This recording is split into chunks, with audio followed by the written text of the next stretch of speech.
This is the Whoop 5.0/MG activity tracker. After spending some time with it, I thought it might be helpful to share what I've noticed so far. The main thing to understand is that this is not a smartwatch. There is no screen, watch face, or stream of phone notifications.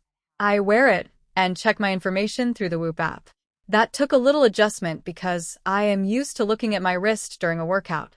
The band feels light on my wrist. I can wear it through the day and while sleeping without thinking about it much. I keep it fairly snug because loose contact can affect the readings. Setting it up was simple. I charged it, installed the app, paired the tracker, and entered some basic personal information. It started collecting data right away, but the useful feedback took time. Whoop needs to learn my normal heart rate, sleep patterns, and recovery levels. I would not judge it based on a single day. Most mornings, I open the app and look at my sleep and recovery scores. The recovery score uses things like heart rate variability, resting heart rate, sleep, and recent strain. I see a green, yellow, or red result. I do not treat that color as an order, but it gives me a quick idea of how my body responded to the previous day. I found the longer trends more helpful than individual scores. If I slept badly, drank alcohol, or stayed up later than usual, the change was often easy to see. The journal also lets me record habits and compare them with my recovery. That helped me notice patterns that were easy to ignore before. Workout tracking is mostly hands-off. It recognized activities like walking, running, and cycling without much input from me. The app estimates how much strain each activity places on my body. It also combines workout strain with the effort from the rest of my day. Heart rate readings were generally steady during regular cardio. Weight training and workouts with quick arm movements were less consistent. I sometimes saw readings that seemed too low for the amount of effort I was putting in. Wearing the sensor higher on my arm can help, but that requires another band or sleeve. I would keep that extra cost in mind if lifting or interval training is a major part of my routine. I also tried the strength training tools in the app. They take more setup because I need to enter the exercises, sets, and weight. That is not as convenient as automatic workout detection, but it gives a more useful estimate for lifting than heart rate alone. I only use it when I want a detailed record of a session. Battery life has been one of the easier parts of daily use. I got close to 2 weeks between charges, though the exact result can change with settings and use. I did not have to think about charging it every night like some watches I have used. The slide-on power pack is useful because I can charge the tracker while wearing it. That means I do not need to lose sleep or activity data while it charges. The included charger depends on the device and membership level, so I would check the package details rather than assume every version includes the same power pack.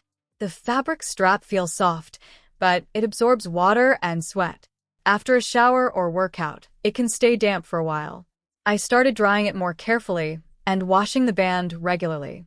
Anyone with sensitive skin may want a second band, so one can dry while the other is being used. The lack of a screen has a clear trade-off. I like not getting messages on my wrist, but I cannot quickly check my pace, distance, or heart rate without using my phone. There is also no built-in GPS. For route maps and location-based pace information, I need my phone with me. A running watch is more practical if live workout numbers and phone-free GPS matter to me. The MG version adds an ECG feature. I start a reading by touching the metal clasp with my other hand and holding still. The result can be saved and exported as a PDF. It can also provide irregular rhythm notifications where those features are supported. I see the ECG as extra information, not a diagnosis. It is meant for eligible adults, and availability can depend on age and location. It does not replace a doctor or clinical testing. The MG model also has blood pressure estimates.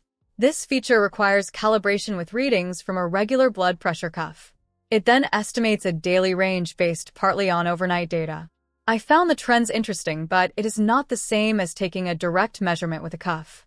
I would not buy the MG version only for this feature, especially while it remains a beta tool.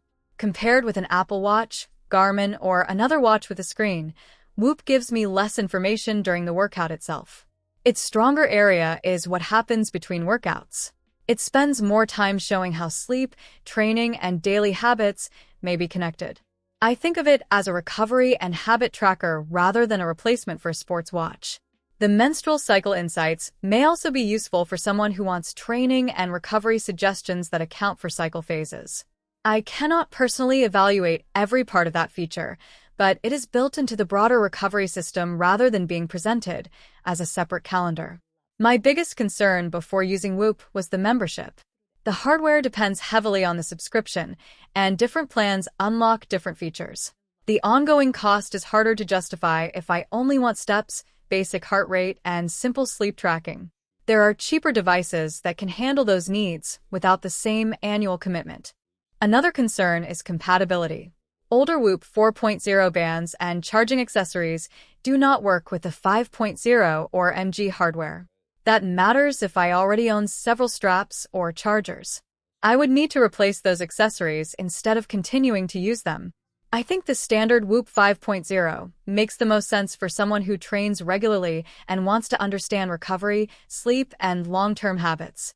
The MG version is more relevant if I specifically want ECG readings and understand their limits. My experience has been mostly positive because I value sleep data and recovery trends more than smartwatch apps. I like the low weight, long battery life, and quiet design. I am less happy with the membership cost, the damp fabric strap, and the occasional heart rate issue during lifting. My relaxed recommendation is to choose it only if I know I will use the recovery information and journal consistently. I would also compare the membership levels carefully because the hardware, charger, and software features can differ. If I only need workout stats on my wrist, I would choose a regular sports watch instead. If you have any questions about the Whoop 5.0 or Whoop MG, leave them in the comments. Subscribe to the channel if you want to see more practical product reviews. Thank you for watching.